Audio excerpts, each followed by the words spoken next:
Hello guys, നിങ്ങൾ ഈ കാണുന്ന ഗെയിംസ് പണ്ട് എപ്പോഴെങ്കിലും കളിച്ചിട്ടുണ്ടോ? പണ്ട് നമ്മൾ സാധാ കീപാഡ് ഫോണിൽ കുറേ ഗെയിം കളിച്ചിട്ടുണ്ടാവും. സോ അന്നുണ്ടായിരുന്ന ഫേമസ് ആയിട്ടുള്ള ഗെയിംസാണ് ഇതൊക്കെ. സോണി റെക്സിനും നോക്കിയയും സാംസങ് ഒക്കെ പണ്ട് ഇതുപോലത്തെ ഫോണുകൾ ഇറക്കിയ സമയമുണ്ടായിരുന്നു. സോ ഇന്നത്തെ വീഡിയോയിൽ അന്നുണ്ടായിരുന്ന ഈ ഗെയിംസൊക്കെ എങ്ങനെയാണ് ഇതിനു വേണ്ടി ഉണ്ടാക്കിയെന്നും പിന്നെ നമുക്ക് സ്വന്തമായിട്ട് എങ്ങനെ ഇതുപോലത്തെ ഗെയിംസ് ഇപ്പോഴും ഉണ്ടാക്കാമെന്നും നോക്കാം. സോ ഞാൻ ഉണ്ടാക്കാൻ ഉദ്ദേശിക്കുന്നത് ഫ്ലാപ്പി ബേർഡ് എന്ന് പറഞ്ഞ ഗെയിമാണ്. ഇത് വളരെ ഈസി ആയിട്ടുള്ള ഗെയിമാണ്.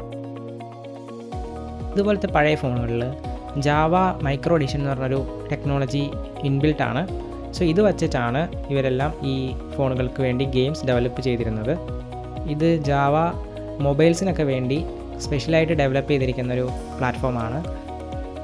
നമ്മൾ കമ്പ്യൂട്ടറിലൊക്കെ യൂസ് ചെയ്യുന്നത് ജാവ സ്റ്റാൻഡേർഡ് എഡിഷനാണ്. ഈ ജാവ മൈക്രോ എഡിഷൻ ഇൻട്രൊഡ്യൂസ് ചെയ്തത് 1999 പിന്നെ ഇത് ലൈറ്റ് വെയ്റ്റ് സബ്സെറ്റ് ഓഫ് ജാവയാണ്. എന്നുവെച്ചാൽ ചെറിയ പോർഷൻ മാത്രമേ ഇതിലുള്ളൂ. പിന്നെ ഇത് ലോ മെമ്മറി ഡിവൈസസിന് വേണ്ടി സ്പെഷ്യലായിട്ട് ഡിസൈൻ ചെയ്തതാണ്. അപ്പോൾ അതിലധികം കാര്യങ്ങളൊന്നും ഉണ്ടാവില്ല. പിന്നെ പോർട്ടബിലിറ്റി ഉണ്ട്. അതായത് ഒരു ഫോണിൽ എഴുതിയ ഗെയിമോ ആപ്ലിക്കേഷനോ നമുക്ക് വേറൊരു ഫോണിൽ റൺ ചെയ്യാൻ പറ്റും. ആൻഡ്രോയിഡിൻ്റെ മയോസിൻ്റെ വരവോടെ ഈ ഒരു പ്ലാറ്റ്ഫോമിന് പിന്നെ സപ്പോർട്ട് നിർത്തുകയാണ് ചെയ്തത്. നോർമൽ ജാവ ആപ്ലിക്കേഷൻസ് പോലെ തന്നെ ഈ ഒരു ജാവ മൈക്രോ എഡിഷൻ പ്ലാറ്റ്ഫോമിന് വേണ്ടി എഴുതിയേക്കുന്ന ആപ്ലിക്കേഷനും .jar ഫയൽസ് വരുന്നത്. സോ ഗെയിംസും ആപ്ലിക്കേഷനൊക്കെ ഈ ഒരു .jar ഫോർമാറ്റ് ആയിരിക്കും. ഇത് ബേസിക്കലി ഒരു സിപ്പ് ഫോർമാറ്റാണ്. നമുക്കത് ഏത് 7-zip ഏതെങ്കിലും സിപ്പ് ടൂൾ വെച്ചിട്ട് തുറക്കാൻ പറ്റും. ഇത് തുറന്നു കഴിഞ്ഞാൽ നമുക്ക് ആപ്ലിക്കേഷൻ്റെയും ഗെയിംസിൻ്റെയൊക്കെ കോഡ് കാണാൻ പറ്റും. എൻ്റെ കയ്യിൽ നോക്കിയയുടെ C3 എന്ന് പറഞ്ഞ മോഡൽ ഇരിപ്പുണ്ട്. സോ ഈ ഒരു മോഡൽ 2010 റിലീസ് ചെയ്ത സാധനമാണ്. ഇതിന് ആക്ച്വലി 64 MB റാം ഉള്ളൂ. പിന്നെ 55 MB ഇൻറ്റേർണൽ മെമ്മറി ഉണ്ട്. ഞാൻ നോക്കിയപ്പോൾ ഇപ്പോഴും ഇതിൽ ബ്രൗസേഴ്സൊക്കെ സപ്പോർട്ടഡ് ആണ്. അതായത് ഒപ്പേറ മിനി ആയിരുന്നു അന്ന് ഫേമസ് ആയിരുന്ന ബ്രൗസർ. സോ അതിപ്പോഴും ആക്സസിബിൾ ആണ്. സോ ഓൾസോ നമുക്ക് ആ ഒരു ബ്രൗസർ വെച്ചിട്ട് തന്നെ നമുക്ക് ഗെയിംസ് ഇപ്പോഴും ഡൗൺലോഡ് ചെയ്യാൻ പറ്റും. ഇതിന് വേണ്ടിയുള്ള ഗെയിംസ് എല്ലാം ഇപ്പോഴും കുറേ സൈറ്റ്സൊക്കെ അവൈലബിൾ ആണ്. പണ്ട് ഫേമസ് ആയിരുന്ന കുറച്ച് ഗെയിംസ് ഏതൊക്കെയാണെന്ന് നോക്കാം. ഒന്നെന്ന് പറയുന്നതാണ് അസ്ഫാൾട്ട് 6. ഈ ബൗൺസ് ടെയിൽസൊക്കെ വളരെ ഫേമസ് ആയിരുന്നു.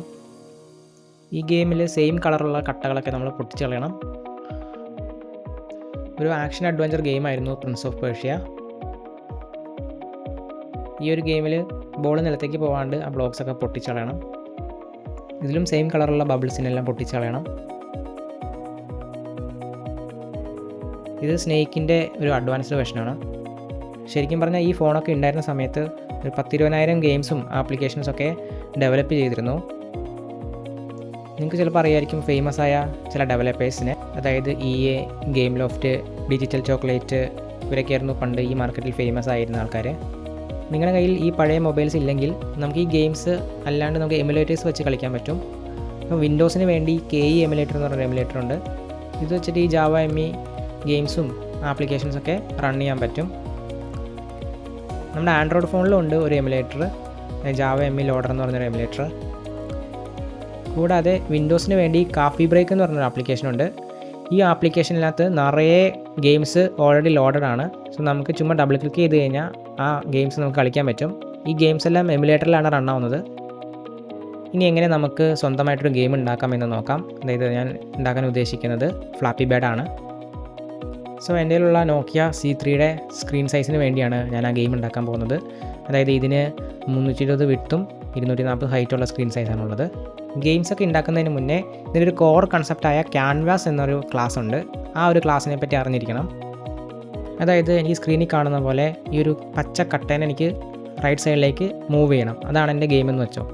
അങ്ങനെ വരുമ്പോൾ ഈ ഗെയിമിൻ്റെ ആദ്യത്തെ ഫ്രെയിമിൽ ഞാൻ ആ നടുക്ക് ഒരു പച്ച കട്ട കൊണ്ടുവന്ന് വയ്ക്കും.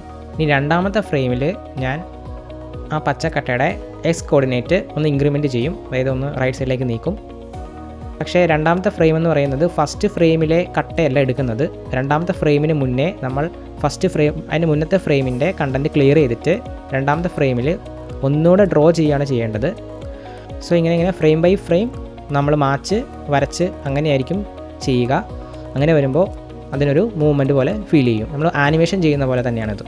സോ ഈ ഒരു ക്യാൻവാസ് എന്ന് പറയുന്നത് ഇങ്ങനെ വരാൻ കാരണം ഞാൻ പറഞ്ഞ പോലെ ഇത് ലോ മെമ്മറി ഡിവൈസിന് വേണ്ടി ഡെവലപ്പ് ചെയ്ത പ്ലാറ്റ്ഫോമാണ്. അതുകൊണ്ട് ക്യാൻവാസ് എന്ന് പറഞ്ഞ ഒബ്ജക്റ്റ് മാത്രം മതി നമുക്ക് ഗെയിംസ് ഡെവലപ്പ് ചെയ്യാനായിട്ട്. ഇനി ഈ ഫ്ലാപ്പി ബേർഡ് ഗെയിമിൻ്റെ ഡിസൈൻ ഒന്ന് നോക്കാം. സോ ഈ ഗെയിമിൽ ഈ കിളി ചാടി നമ്മൾ ആ പൈപ്പിലൊന്നും തൊടാതെ ചാടി പോകണം. അപ്പോൾ ഇതിനകത്ത് മെയിനായിട്ടുള്ള 3 കാര്യങ്ങൾ എന്ന് പറയുന്നത് കിളി, പിന്നെ ആ പൈപ്പ് എന്ന് പറയുന്ന സാധനം, പിന്നെ ബാക്ക്ഗ്രൗണ്ടാണുള്ളത്. നമ്മൾ കിളീനെ ശരിക്കും ഒന്ന് സൂക്ഷിച്ച് നോക്കിയാൽ ഈ കിളിയുടെ വൈ പൊസിഷൻ മാത്രമേ അനങ്ങുന്നുള്ളൂ, എക്സ് പൊസിഷൻ ഫിക്സ്ഡ് ആണ്.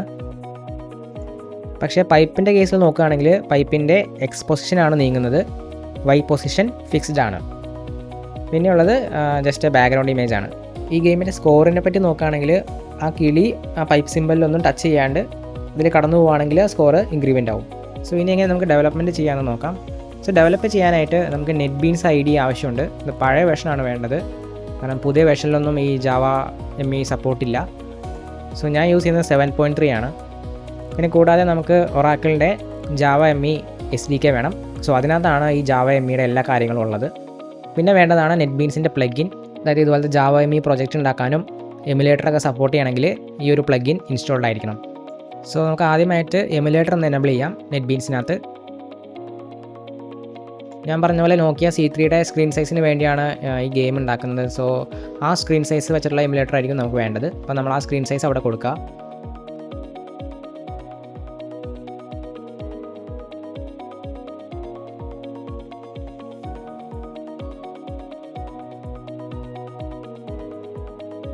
സോ ഇതൊക്കെ ചെയ്ത് കഴിഞ്ഞതിന് ശേഷം നമുക്ക് നമ്മുടെ ഗെയിമിൻ്റെ പ്രൊജക്റ്റ് ഉണ്ടാക്കാം.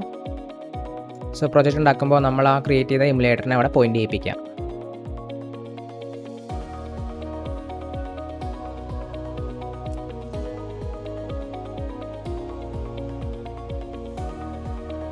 ഇനിയാണ് നമ്മൾ ആക്ച്വൽ ഗെയിമിലേക്ക് പോകുന്നത്.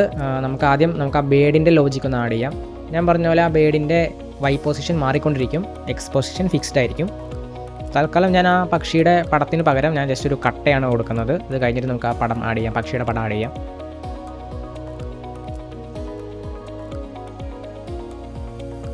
സോ ഇത്രയും കോഡ് ചെയ്ത് കഴിഞ്ഞപ്പോൾ നമുക്കൊരു ഇത് കിട്ടി, ഔട്ട്പുട്ട് കിട്ടി. പക്ഷേ ഈ കട്ട അനങ്ങുന്നില്ല. ഇഷ്യൂ എന്താണെന്ന് എനിക്ക് മനസ്സിലായി, ഞാൻ ജസ്റ്റ് അത് മാറ്റി. സോ ഇപ്പോൾ കിളി താഴത്തേക്ക് വീഴുന്നു. അപ്പോൾ നമ്മൾ ആ ബട്ടൺ ക്ലിക്ക് ചെയ്യുമ്പോൾ, ഏതെങ്കിലും ബട്ടൺ മതി, ആ ക്ലിക്ക് ചെയ്യുമ്പോൾ ആ കിളി മുകളിലേക്ക്, അതായത് അതിൻ്റെ വൈ പൊസിഷൻ കുറച്ച് മുകളിലേക്ക് ഇൻക്രിമെൻ്റ് ആവും. ഈ കട്ടയ്ക്ക് പകരം നമുക്ക് ശരിക്കുള്ള കിളീനെ ആഡ് ചെയ്യാം. സോ ഞാൻ ഈ കിളിയുടെയും പൈപ്പിൻ്റെയും ബാക്ക്ഗ്രൗണ്ടിൻ്റെ ഒക്കെ ഇമേജ് ഞാൻ ഡൗൺലോഡ് ചെയ്ത് വെച്ചിട്ടുണ്ട്. സോ കിളിയുടെ ഇമേജ് നെറ്റ് ബീൻസിലേക്ക് വലിച്ചിടാം. അങ്ങനെ നമ്മുടെ കിളി വർക്കിംഗ് ആണ്, കിളി കറക്റ്റായിട്ട് നമ്മൾ ഉദ്ദേശിച്ച പോലെ വർക്കിംഗ് ആണ്. ഇനി അടുത്തത് പൈപ്പാണ്. ഞാൻ പറഞ്ഞ പോലെ പൈപ്പിൻ്റെ എക്സ് പൊസിഷനാണ് നീങ്ങുന്നത്, വൈ പൊസിഷൻ നീങ്ങുന്നില്ല. അതുമാത്രമല്ല പൈപ്പിന് കുറച്ച് റാൻഡം ലോജിക്ക് ആവശ്യമാണ്. അതായത് ഓരോ പൈപ്പ് വരുമ്പോഴും അതിൻ്റെ പൊസിഷൻ മാറിക്കൊണ്ടിരിക്കണം.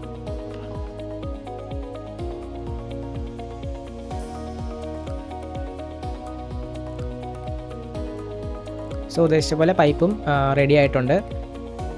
ഇനി പൈപ്പിന് നമുക്ക് ആ ഇമേജ് ആഡ് ചെയ്യാം. ആ പൈപ്പിൻ്റെ ഇമേജ് ഹൈറ്റ് കുറവായതുകൊണ്ട് താഴത്തെ പൈപ്പ് കുറച്ച് മേളിലേക്ക് കയറിയാണ് വരുന്നത്. അപ്പോൾ നമുക്ക് ആ ഗ്യാപ്പ് എന്ന് പറഞ്ഞ വേരിയബിൾ ആഡ് ചെയ്തിട്ടുണ്ട്. ആ രണ്ട് പൈപ്പ് തമ്മിലുള്ള അത് കൂട്ടി കൊടുത്ത് അഡ്ജസ്റ്റ് ചെയ്യാം. സോ നമ്മുടെ പൈപ്പ് റെഡി ആയിട്ടുണ്ട്. ഇനി നമുക്ക് ആഡ് ചെയ്യേണ്ടത് ബാക്ക്ഗ്രൗണ്ടാണ്. സോ ആ ബാക്ക്ഗ്രൗണ്ടിൻ്റെ ഇമേജ് വലിച്ച് നെറ്റ് ബീൻസിലിട്ടിട്ട് നമ്മുടെ ഇപ്പോഴത്തെ ബാക്ക്ഗ്രൗണ്ട് കളറിന് പകരം ആ ഇമേജ് ആക്കി കൊടുക്കുക. സോ അടുത്തായിട്ട് ചെയ്യേണ്ടതാണ് കൊളീഷൻ ഡിറ്റക്ഷൻ എന്ന് പറയുന്നത്. അതായത് ആ കിളി ആ പൈപ്പിൽ കൊണ്ട് ഇടിക്കുമ്പോൾ നമ്മുടെ ഗെയിം ഓവർ ആവണം. ഞാൻ എഴുതിയത് ആ കിളി പൈപ്പിൻ്റെ അറ്റത്തും സൈഡിലായിട്ട് ഇടിക്കുന്നുണ്ടോയെന്ന് നോക്കുന്നു. അങ്ങനെയാണ് ഞാൻ എഴുതിയേക്കുന്നത്. സോ ഫൈനലി നമുക്ക് സ്കോറും കൂടെ ആഡ് ചെയ്യാം. സോ നമ്മുടെ ഗെയിം റെഡിയാണ്. നമുക്ക് ജസ്റ്റ് റൺ ചെയ്ത് നോക്കുമ്പോൾ വലിയ കുഴപ്പമൊന്നുമില്ല, സ്കോറൊക്കെ കറക്റ്റായിട്ട് കൂടുന്നുണ്ട്. സോ ഇനി ഈ ഗെയിം ഒന്ന് നമ്മുടെ റിയൽ ഡിവൈസിൽ, അതായത് എൻ്റെ നോക്കിയുടെ ആ ഫോണിലൊന്ന് ടെസ്റ്റ് ചെയ്ത് നോക്കാം. സോ അതിനകത്ത് ഞാൻ പറഞ്ഞ പോലെ വേണ്ടത് ജാറായിട്ട് കിട്ടണം. സോ നെറ്റ് ബീൻസിൽ ഈ പ്രൊജക്റ്റിന് അഗെയിൻസ്റ്റ് റൈറ്റ് ബട്ടൺ ക്ലിക്ക് ചെയ്ത് കഴിഞ്ഞിട്ട് ഡിപ്ലോയ് എന്ന് പറഞ്ഞത് കൊടുത്തു കഴിഞ്ഞാൽ സോ ഈ ഗെയിമിൻ്റെ ജാർ ഫയൽ അവരുണ്ടാക്കി തരും. സോ ഞാനത് മൊബൈലിലേക്ക് കോപ്പി ചെയ്തു. നമ്മുടെ ഗെയിം ഓപ്പണായി വന്നിട്ടുണ്ട്. സോ വലിയ പ്രശ്നമൊന്നുമില്ല. സോ അത്യാവശ്യം ഇത് വർക്കാവുന്നുണ്ട്.